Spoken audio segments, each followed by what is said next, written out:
Нэгдэх асуудал. Учирлуу. За тэргүүн шадар сайдгүй эдийн засгийн хөгжлийн сайд учрал сайд танилцуулнаа.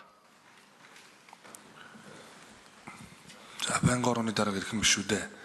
Монгол Улсын 2024 оны нэгдсэн төсвийн гүйцэтгэл засгийн газрын 2024 оны санхүүгийн нэгдсэн тайланг хуулийн хугацаанд нэгтгэн гаргаж төрийн аудитын төв байгууллагаар аудит хийлгэн Монгол Улсын их хурлын 2025 оны хаврын шуулганы 6 дугаар сарын 23-ны өдрийн нэгдсэн уралдаанаараа анхны хэлэлцүүлгийг танилцуулсан билээ.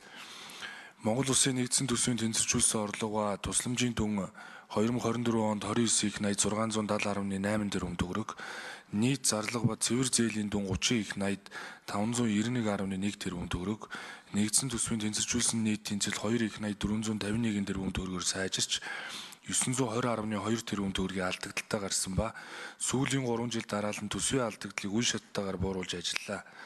Монгол Улсын нэгдсэн төсвийн гүйцэтгэл засгийн газрын санхүүгийн нэгдсэн тайланд тус байнгын хороонд хариалагдах аж үйлдвэр эрдэс соёлын сайд, гүн сүдэн аж ахуй хөнгөн үйлдвэрийн сайдын багцын нийт 94 байгууллагын төсвийн гүйцэтгэл санхүүгийн тайланг нэгтгэн гаргасан болно. Тус байнгын орооны төсвийн ерөнхийлөн захирагчдын нийт зарлага ба цэвэр зээлийн дүн 744.8 тэрбум төгрөгийн гүйцэтгэл гарч үүнээс урсгал зардал 550.7 тэрбум төгрөг, хөрөнгийн зардал 144.9 тэрбум төгрөгийг зарцуулсан байна.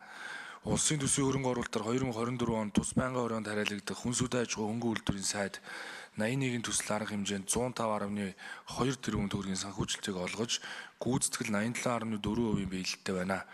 Байнгын хорооны дарга ирэх биш үү дээ. Та бүхэн 2024 оны төсвийн гүйцэтгэлийн үр дүнгийн тоо үзүүлэлтүүд болон бусад холбогдох дайлан танилцуулга аудитын дүгнэлтүүдтэй танилцаж төсвийн тухай хуулийн дагуу Монгол Улсын 2024 оны төсвийн гүйцэтгэлийг батлах тухай Улсын их хурлын тогтоолын төслийг хэлэлцэн дэмжиж өгөхийг хүсье. Баярлалаа.